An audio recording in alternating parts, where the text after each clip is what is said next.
So today's topic is polished professionalism, etiquette essentials for career success. And I am Anna Graham, and I am the Dean of the Blount County campus. And I want to give you a little bit about my background. For about 15 years, I was a college and career counselor, in a high school. So I focused on college and career counseling, and it's always been an interest of mine on career preparation. And so I also volunteer at the college that I attended. I'm on some committees there where I work with college students on doing mock interviews and on panels about post-secondary careers. So it's something I'm really passionate about, and I'm happy to talk today about etiquette in the workplace. So what is etiquette? Because I think a lot of people are frightened by that term. It sounds hoity-toity, and like, what do we need to do with that in today's world? Well, really, etiquette is just a code of polite behavior in society among members of a particular profession or group. And I can guarantee we're all in a group. Right now we're in a group. I would ask you to think about what groups are you a member of? You know, could it be your family or a church or a club or a group of friends? Everyone is in a group of some sort. And there are customs and norms within that group. And there are some rules, maybe unspoken, that you adhere to in the group. And so think about that also in the world of work. And I would argue that right now you are in the world of work. I mean, you may be working a job, but you're also in college, and college is also your work. So it is a place of work. You're working on towards something. And so I have a feeling that there are customs and rules that you are aware of that are written out perhaps in a rubric or a syllabus, but there also are some unspoken rules that sometimes we have a hard time deciphering. So what is the purpose of etiquette? Because again, people go, oh, God, why do I need to know about that? That's for the very rich, or the 1%. Well, really, etiquette, the purpose behind etiquette is to help us be thoughtful about the way we conduct ourselves in everyday world. And it also, when we are thinking more about our conduct and how we interact with people, taking the time to do that helps us be aware of the thoughts and feelings of others. It puts ourselves in their shoes. Etiquette promotes kindness, consideration, and humility when we start to think about others. And that's really, really important to do, particularly in the world of, I think it's important to do in the world of work because we're so often in a rush. Speaking of a rush, I know y'all are rushing out. It's okay. See you later. Thank you for coming. So let's talk about the workplace. People often form impressions within seconds, right? You do that within your groups. We just do that. That's human nature. So how you present yourself and interact with others says a lot. So etiquette does matter. The challenge is there is no universal language of etiquette. So I'm asking you to know about something that there are different rules in every workplace. If you work internationally, there are different rules. So you're really a lifelong learner of etiquette. But there are some workforce rules that can be applied to any workplace situation. So really, when it boils down to, what is the first rule of etiquette? And that's the golden rule, treating others the way you want to be treated. So before you get the job, there are some general rules related to etiquette. And that's just learning basic social skills. And you might be thinking, oh, are you kidding me? I was just at a meeting this morning in Anderson County talking with business leaders, and they were saying one of their most concerning things to them is that they're wanting to hire people that have no soft skills. This is a very real concern because what are we doing most of the time? We're communicating by text. So our tone matters. So I'm just going to cover some very basic things here. It's very important that you get in the practice of saying hello, goodbye, thank you, please, excuse me. There's those basic courtesies. Smiling, you know, when you're passing hello, when you're at the college that my daughter goes to, they're actually talking about not enforcing but encouraging something called the passing hello. When you pass someone, you say hello, just to encourage everyone to start feeling a little more comfortable with saying that. Being aware of your body language, even when you're not saying anything. You know,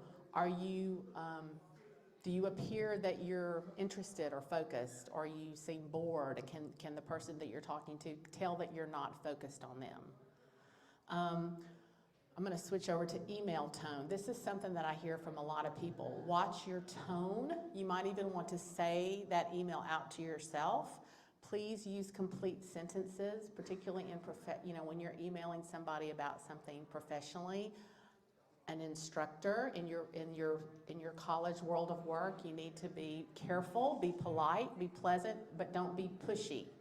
Because think about when someone is pushy with you, how do you want to interact with them? It shuts me down. Like, you're going to be pushy with me, it's off. We're done. I'm done with you. So think about that. Don't avoid interrupting a conversation if at all possible. And just failing to use those basic social skills can really turn somebody off, particularly in an interview. And any time that you're interacting with somebody out in the world of work, professional business, like, they are a potential employer. So it is important to start practicing those skills. And I know this is a lot of information, but I want to talk for a minute about etiquette for greeting or introductions. If you can and feel comfortable, looking at someone in the eye when you make an introduction is really important. If you don't feel comfortable looking in the eye, maybe looking at their forehead or their chin kind of maybe gives the impression that you're looking at them in the eye. Would anybody be willing to stand up and be just a quick volunteer with me for just a second? Thank you. I want to practice shaking a hand, the handshake. So this is a really helpful skill to have. So you always use your right hand. For most people, that's your dominant hand. And if everybody could put their hand up and make an L. So what you want to touch with the other person is that webbing, okay? So you're going in, hello, it's firm, let's make it slow. It's a firm handshake, and you're maybe a 3-time. That's enough. You don't go, but just a 3-time. Now, if you feel like you can with a partner, practice that.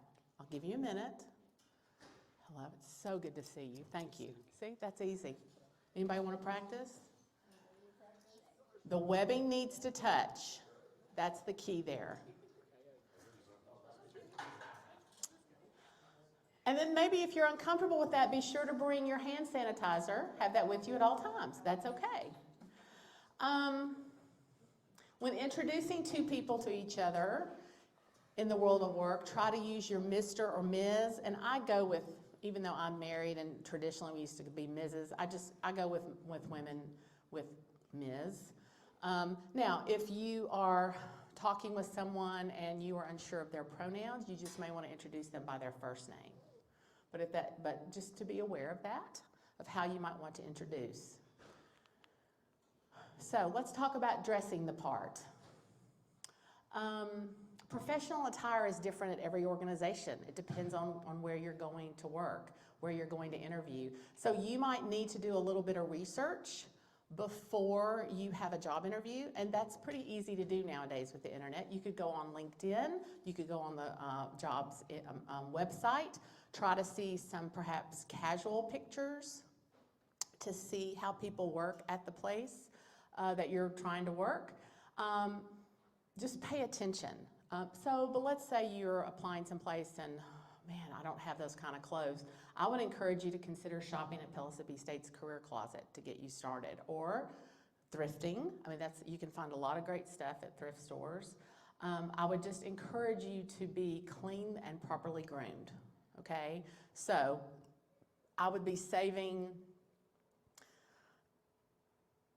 the big thing to me on this takeaway is be careful about distracting accessories, meaning maybe remove some jewelry. You know, what I tend to do is when I put on, because I love jewelry, is in the morning I will put on my jewelry and I'll go, okay, there's probably one piece I should take off.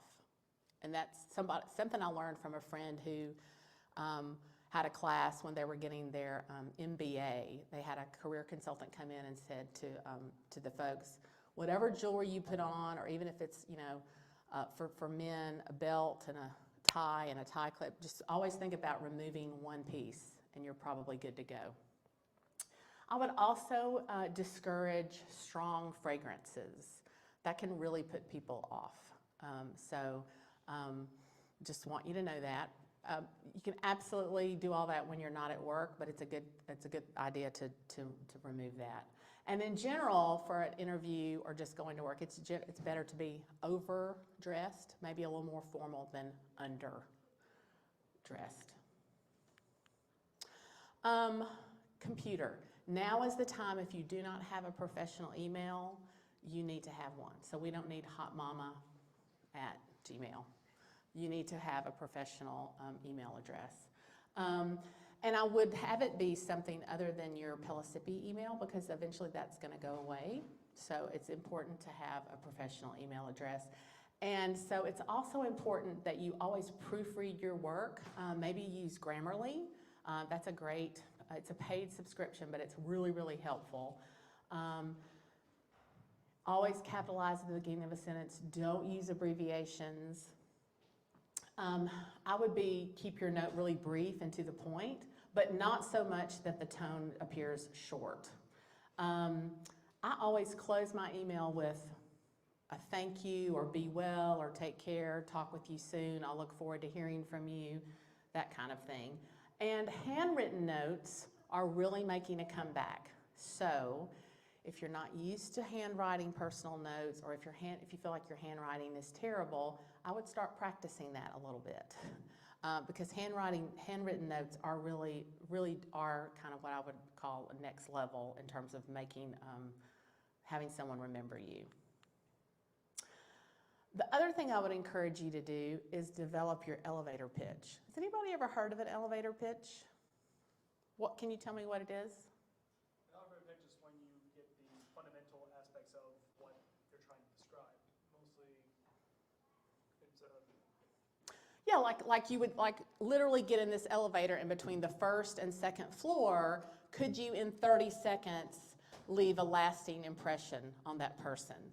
And literally making a connection by who am I, what do I do, and hopefully you've got an ask. So I also think an elevator pitch is great at a job fair. That would be, so be working on that elevator pitch. And again, about complete sentences, that handshake. I'm Anna Graham, and I am completing my degree in networking. What are some internship possibilities at your place of work before I graduate? Just that quick. So you've got the job. Let's talk about some general rules related to etiquette. So, and these, you might think these are like duh, but I really want to, it's important to be prepared. One of the biggest things employers see is tardiness. So being on time, and you might say during your onboarding that the work day is 8 to 4:30. Well, that doesn't mean you walk in at 8 and you're like, I'm here. You need to get there early so that you're ready to do the work you're called to do at 8 or a little bit before. Like, same thing with meetings. If the meeting starts at 8, you need to get there a little earlier. Also, it's a good opportunity to network and to get to know your coworkers. So, always arrive before you're expected, and pay close attention to those who are speaking. That's a really important thing to do, because I would avoid moving around too much, and if you're a fidgeter, carry something with you that perhaps you're like out of sight, have something to fidget with, so that you can appear to be focused, but yet you're able to also fidget. This is really, really important. If you are sick, just go ahead and notify your colleagues. Don't come to work sick, particularly in a post-pandemic world. I can tell you, I don't want you at work if you're sick. And again, also being aware that you may recover very quickly, say from a cold, but everyone is different in their healing process. So don't criticize if someone seems to be taking a little longer to recover than you would or someone in your family would. Unless it's an emergency, don't conduct personal business using your cell phone during work hours. And that's something you just need to talk with your employer about. If you see that that's being done, then just to ask, what is that policy? Don't just assume, just ask. Another thing in terms of etiquette is respecting your coworkers. So learning people's names. And a common thing is that I might meet a coworker and I'm unsure about how to pronounce their name. And that is very important. It shows great respect to your coworker if you take the time to say, you know, I'm having difficulty pronouncing your name. Could you help me? I want to be sure that I pronounce your name correctly, particularly if I'm introducing you. I don't want to make a mistake when I'm introducing you to someone. Can we work on that? It goes a long way in building a relationship with a coworker. And I'm here to tell you, as many times as you need to do it, you need to do that. Please do not make up a nickname. That's very disrespectful. You need to ask how you can pronounce their name. Another important thing is avoid making value judgments on people and their position within the company. Every job I've ever had, every place I've ever worked, when I went to college, when I took my daughter to college this year, I made a point of introducing her to the frontline workers at her college. I went to the cashier's office and I said, I don't know this person, but I know you're going to need to know that person. The people in the cafeteria. Let's get to know these people. And I told her, when you go there, you need to get to know those people. Everyone that works here is important, and it couldn't run without all these people. So I hope you'll think about that. The custodian, the people that work at your place of work, they are all important, and please treat them all with respect. Really, really important, think before hitting reply all to that email. I see it just about every week, maybe not every week, maybe once a month. I see, ooh, wow, that may not have been, in my personal and professional life, that may not have been the best thing to hit reply all to. Maybe somebody shared a little information they should. It was just a mistake, you know. Just really, really be careful on that. And the other thing, respecting your coworkers. When someone is off the clock, on vacation, sick, or outside of the normal work hours, please respect their own time. Have that conversation with your boss or your coworker because it's very important that we respect those boundaries. And also, likewise, that we set boundaries so that people aren't expecting us to respond if we're out sick. Of course, you're going to do an out-of-office reply email if you're at a work where you have a work email account. It's always important to do that. If you're at a workstation and it's an open workstation and you play music, be sure that it can't be heard by others. And also muting your computer so that we can't hear when you have notifications. That's really helpful as well. It can be distracting. Another big issue is eat your own food. So where I work at the Blount County campus, in our kitchen, we have a table. And I'm new to the Blount County campus, and I did not understand that this table, I didn't know the culture of the office. There's a table in the kitchen that's called the Take It table. So if it's on the table, it's free for everyone to take. I didn't know that. So someone brought in this cute plate of candy, and I put it on the Take It table, and someone took the plate because they thought it was on the Take It table. So we had to kind of reach out and go, hey, did anybody take that pretty plate, that really wasn't supposed to be taken. But you laugh, but these are the things, these are the norms and the culture and the rules at the workforce that you have to learn. So if there isn't a sign saying help yourself, particularly in the refrigerator, leave it alone.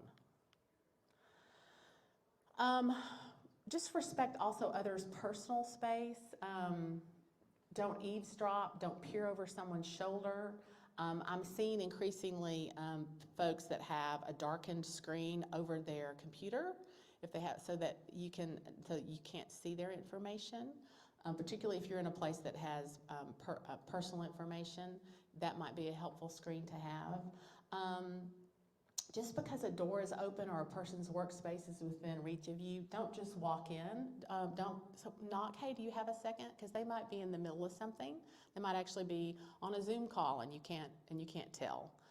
I would also learn what food smells and noise is appropriate at your workplace before you cause a distraction. And you might think, what? I worked once at a place where we all had lunch together, and we microwaved our food, and so I brought broccoli, and boy, was that a mistake. Everyone was like, Anna, what is that awful smell? I'm like, it's just broccoli. Don't you ever bring that again. That's ruined our eating space. I only have 30 minutes to eat. I'm like, I didn't know. I'm so sorry. And they teased me about that for years. Are you cooking broccoli? Heating up that broccoli in the microwave? So just know that it can cause a distraction. I'd never lived that down. Thinking about your conversations in the workplace, I would be really mindful that if you're having a conversation in an open area, to keep your voice low if you're with one-on-one in a larger space. And I would avoid issues and topics that could create a potential awkward environment. So when you're new to a workplace, that's time to maybe learn about the hidden rules or the culture and kind of listen and watch what other people are saying so you can start to develop a sense of what would be an okay conversation to have casually. But if you can't avoid these discussions, because it happens in our families, in our groups, in our workplace, it's just important to learn to acknowledge other people's views and ideas. You don't have to agree with them, but let's not start a fight or an argument in the workplace. Try to disengage and exit that conversation. Even if they're not respectful to you, it's really important that you practice being respectful to them. The other thing I would highly recommend that you do from an etiquette standpoint is limit sharing personal information at work. I would also limit personal engagements outside of work. Like if you are a party person, let's not take that into the workplace and party after work with your employees, because it's going to come back to haunt you. I would just be very, very careful about that.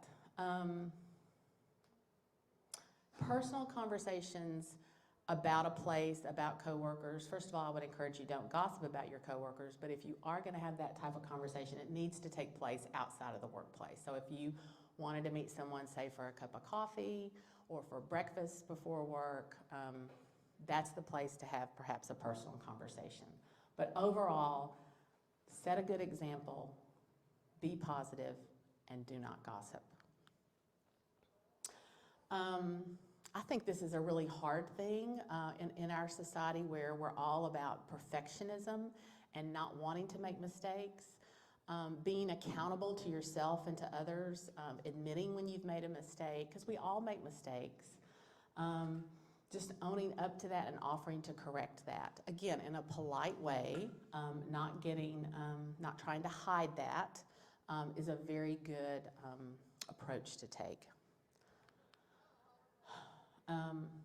This kind of goes with another slide, but cleaning up after yourself is really, really important. Just make sure your desk is clean and organized. It doesn't have to be like a spotless desk at the end of the day, but just making sure if you've got piles of things that perhaps you're cleaning them up just a little bit so you have an appearance of being organized and clean. You don't want your colleagues or any clients to draw negative conclusions about your attention to detail or your ability to do your job efficiently. So it does make an impression, your workspace, how you leave that. I've talked about staying home if you're sick. And then I've also got some helpful links. I felt like I wanted to find out from in a post-pandemic world what employers are looking for, and so if this is going to be somewhere at some point posted, these would be some helpful links, I think, to folks about different etiquette tips. I found some things in Forbes and LinkedIn. If you have a LinkedIn profile, that's a great place to find some articles about etiquette in the workplace. There's also a class and a micro-credential you can take in LinkedIn about that. Unfortunately, there is a fee, but there are some classes in LinkedIn, some little courses that you could take about that. Columbia University has a really great workplace etiquette tip, and the final one, Monster.com, has a really interesting one. It's from 2017, but it's from a woman that I very much respect, and she is still the Gottman Institute for Professional Etiquette. She has some great advice there. And so just Googling, if you start to Google about business etiquette, you're going to start to see some themes continuing to emerge, and I think you can trust that if you're continuing to see them. Does anybody have any questions, comments? Yes? When you mentioned handwritten letters, you're talking about in a professional setting. Would you use cursive? I think you need to use whatever is most legible to the person who's receiving the letter. And it does not need to be a long letter. Like I serve on a board here, and one of the things that I'm tasked with and said I would be happy to do is when a gift comes in, they have asked me to write a letter just thanking the donor for the gift, that they really appreciate a handwritten note.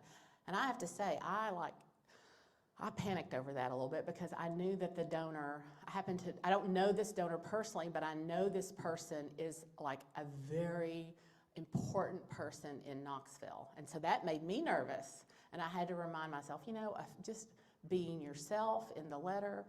I wrote it very slowly to make sure I didn't slant, because particularly if you're left-handed, that's easy to do.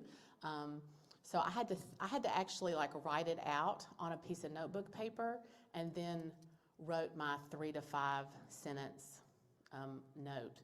So I would absolutely practice that before you commit to stationery. And another thing to think about is stationery. Like, oh my gosh, what stationery do I get? I got mine at Target, and I just made sure it wasn't just out there. I mean, I think it had butterflies on it, but it wasn't anything, I tend to avoid the thank you stationery, just something that you could kind of all occasion a 5 to 7 pack of stationery would be good. Great question. Anybody else?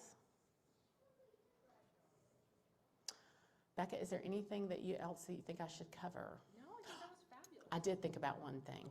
Okay. So I am seeing an increase in the use and dependency on Chat GPT. Y'all know what I'm talking about, don't you? Okay.